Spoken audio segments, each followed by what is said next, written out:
दिनैनि बे 2024 मायथाइयाव आङो मेट्रिक आनजाद होनानै गोजोननाय मोन्दों थेवबाबो माने जेसेबां गोजोननाय मोननांगौ बेसेबां आं गोजोनजोबनो हायाखै माने आं बिनिफ्राय बांसिन मार्क लाखिनानै पास खालामगोन बेखौ सानदोंमोन आरो फरायनाय सुबिदायाथ' आं माने बारा सम होनो हायाखै फरायनायावहाय जोंहा न'खरावबो एसे प्रब्लेम दंमोन आं हस्टेलाव थानो हायाखै मा होनो आं न'आवनो थानानै फरायनायखौ खालामदों हस्टेलाव थानो हायाखै आरो थेवबो आङो सारमोनखौ बाख्नायनांगोन माने आं हस्टेल थायाखै अब्लाबो सारमोना आंखौ न'आव थांनानै गाइड हैदों सारमोननि एसे गाइड होनायजों आं माने बेखिनिखौ एसे आवगायनो हादों आरो आङो दायो बाटासपुर कलेजाव एडमिसन लाबाय आंथ' हस्टेलावनो थानानै फरायोमोन ओमफ्राय मिस सारमोनानो जोंखौ गाइड खालामो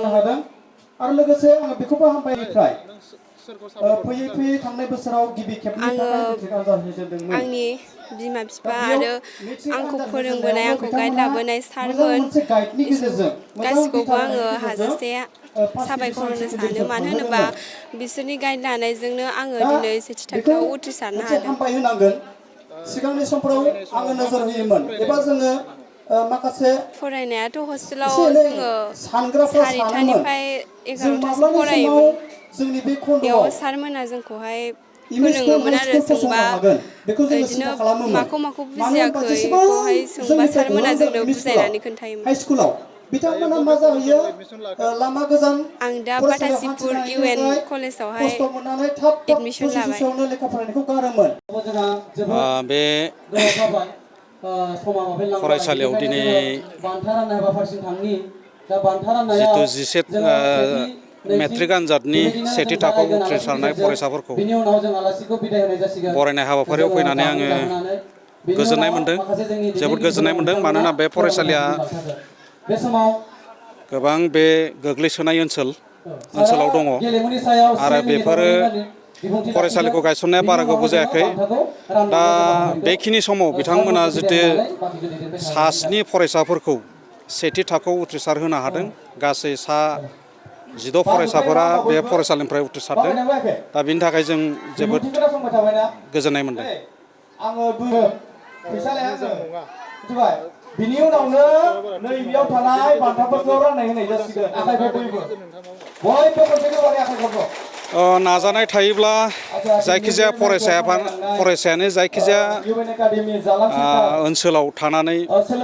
गावनि फरायनायखौ रेगुलार खालामबाय थायोब्ला बा नाजानाय थायोब्ला बे फरायसाया जाफुंसार जानो हायो हयथ' बे ओनसोलनि हान्थामेला बा गोग्लैसोनाय ओनसोल हिसाबै जेबो खोथा गैया बेयाव फोरोंगिरि आरो गारजेन गासिबो खौसे जानानै जोङो फरायसाफोरनि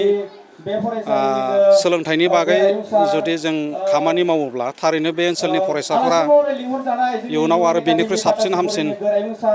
रिजाल्ट लाबोनो हागोन गिबिसिनावनो आङो जोंनि फरायसालिनिफ्राय जानानै आंजों लोगोसे आंनि मिस बिथांमोनजों लोगोसे आरो बे फरायसालिनिनो मेनेजिं डाइरेक्टरजों लोगोसे जोंनि बे फरायसालिनि सोमोन्दै नोंथांमोननिसिम मिडिया पार्सन जे बड'लेण्ड बुब्लिनिसिम गोजोन हामलायथि जासिग्रोनाय थाबाय दा बे बेलायाव जों दिनैनि सानाव थांनाय नैबे मेट्रिक फाइनाल रिजाल्टआव 14 जन जोंनि फरायसालिनिफ्राय जे सेथि मासि 7 जन आरो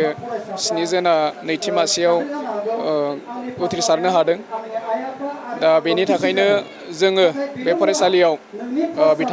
फरायसुला बिथांमोनखौ जोङो बरायनाय हाबाफारि लादों दिनैनि सानाव बिथांमोनखौ जोङो मान बावदों जे बे फरायसालिनिफ्राय बेखिनि नाजानायनि गेजेरजों बिथांमोना उथ्रिसारनो हानायनि थाखाय आङो बे फरायसालिनि गोरायुं जानानै आङो फरायसुला बिथांमोनखौ गोजोन हामलायथि बावनाय जादों आरो इयुनाव बिथांमोना मोजां सोलोंथाइ लानानै गोजौ थाखोनि सोलोंथाइ लानानै बिथांमोना सानसे समाव गावनि आथिङाव गसंनो हायो आरो सासे सुबुं धोन हिसाबै फुंखा सुबुं जाहैनो हायो गेदेमा सुबुं जाहैनो हायो बेनि थाखाय आङो मिजिंथिनाय दङ बा मिजिंथिनाय थाबाय दा दिनैनि सानाव जोङो बिथांमोनखौ बरायनाय हाबाफारिखौ लानाय जाबाय आरो बेजों लोगोसेनो जोंनि बे इउएन एकाडेमि जालां सेन्टारनिनो जे एनुवेल स्पर्ट बे एनुवेल स्पर्टनिबो जोङो प्राइज जि डिस्ट्रिबिउसन बा बान्था राननाय बे हाबाफारिखौबो जों लाफानाय जादों दिनैनि सानाव। दा बे हाबाफारिया दिनै जोङो जाफुंसारबाय होननानै सानो। जोंनि बे हाबाफारियाव दिनैनि सानावनो जोंहा गाहाय आलासि महरै जोंनिनो सनितपुर जिल्ला बर्डनि आफादगिरि जोंहा गिरेन स्वर्गियारि सारखौ मोननो हादों। लेङाइ नेहाथारि बिथांमोनखौबो जोङो दिनैनि सानाव मोननो हादों, बिथां सुजित बसुमतारी आरो लोगोसे इउएन एकाडेमि फरायसालिनिनो खुंफुंलांनो हाबाय होननानै आं मिजिंथिबाय। गोजोननाय मोन्दों दिनै बड'लेण्ड बुब्लि आरो लोगोसे बड'लेण्ड बड'सा रादाब आरो गुबुन गुबुन बेबायदिनो पर्टेल दिनै जोंनि बे फरायसालियाव फैनानै जोंनि माखासे रादाबखौ बुथुमनो फैनायनि थाखाय रोजा रोजा साबायखर बावनाय थाबाय। दिनै जोंहा 1 मे जोङो सिगाङावनो जोंनि बे इउएन एकाडेमि फरायसालिनि सामलाय आफादजों लोगोसे फोरोंगिरि स्टाफ जोङो जयै डिसकासन खालामनानै लाखानाय बायदि जोङो बिदिनखालि जों फोरोंगिरिफोरजों बे 1 मेखौ जोङो बरायनाय हाबाफारिजों लोगोसे आरो जोंनि बोसोरारि जिटि स्कुल उइक स्पर्टनि बान्था राननाय बेखौबो जों लाफानाय जाथों होननानै जोङो सावरायदोंमोन। बेबायदिनो दिनै जों बे हाबाफारिखौ लानाय जाबाय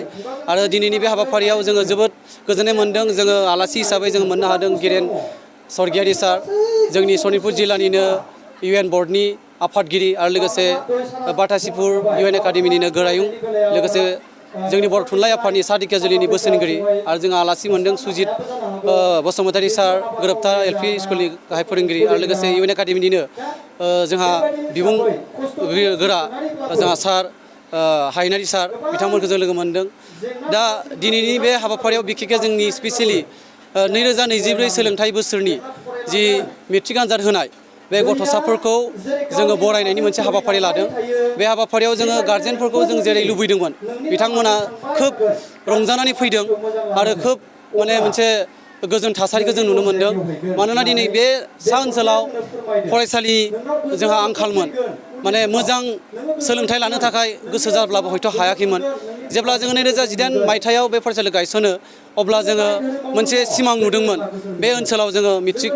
होनाय गथ'फोरखौ फार्स्ट डिभिजन सेकेन्ड डिभिजन जों लाहोनानै जोंनि माखासे माहारियारि आफाद जेरै मानगोनां दुलाराय बर' फरायसा आफाद, बर' थुनलाइ आफाद आरो बिदिनो माखासे सोलोंथाइ बिफाननि आफादफोरा बरायनायनि जि हाबाफारि लायो बेयाव जों बरायहोथारगोन होननानै जों जि सिमां लादोंमोन बेखौ जों जाफुंहोनो हादों आरो। दिनै जोंनि बे फरायसालियाव गासै 14 जन फरायसाफ्रा उथ्रिसारनो हादों। बिनि गेजेरावनो 7 जन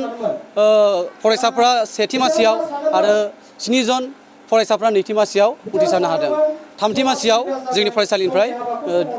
गैया, निल। दा जोङो नैबे जोंनि फरायसालिनिफ्राय जोङो बेखौनो रादाब हरनो नागिरदों जोंनि दुलाराय जोंनि बर' माहारि आरो जोंनि गेदेमा सुबुंफोरनिसिम।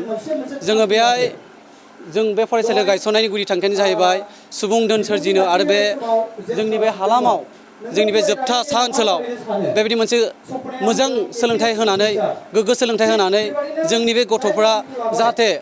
मुलुग दरबाराव आवगायलांनो हायो, कम्पिटिटिभ एग्जामफोरखौ होनो हायो आरो जोंनिफ्राय सुबुं धोन सोरजिनो हायो। सासे इन्जिनियार, सासे डाक्टर, सासे जोङो बे ओनसोलनि गेदेमा सुबुं खालामनाय बेनि मोनसे जों नोजोर बोनानै बे स्कुल गायसननाय जादों। बेनिखायनो बेखौ नोजोर बोनानै देग्लाय जोङो गोबां मटिभेसन प्रग्राम लानायजों लोगोसे जोङो कम्पिउटार सोलोंथाइ होनो थाखाय जोङो अलरेडि सिस्टेमफोरखौ बायजोबनाय जाबाय। देग्लायनिफ्राय जोङो कम्पिउटार सोलोंथाइ होनायनि थाखायबो फोरोंगिरि थिसनबाय आरो जों देग्लायनिफ्राय जागायजेनबाय आरो जागायजेनसिगोन होननानै जों फोसावनाय जाबाय। जायफ्रा बे फरायसालियाव दासिमहालागै एडमिसन लानो होननानै गोसो गुदुं जानानै दं, दाबो सम दङ। खार'ना जोङो स्पर्टखौ लाग्रोनाय जाबाय, बिनि उनावसो जोङो क्लासखौ दा रेगुलार लानाय जासिगोन। बेनिखायनो मे दानसिमाव जोङो एडमिसननि खाबुखौ होबावदों। जोंनाव लाफैनो हागोन जों बेखौ जोंनि बे ओनसोलनि रायजो राजाफोर आरो गेदेमा सुबुंफोरनिसिम जों मिथिहरनाय थाबाय आरो।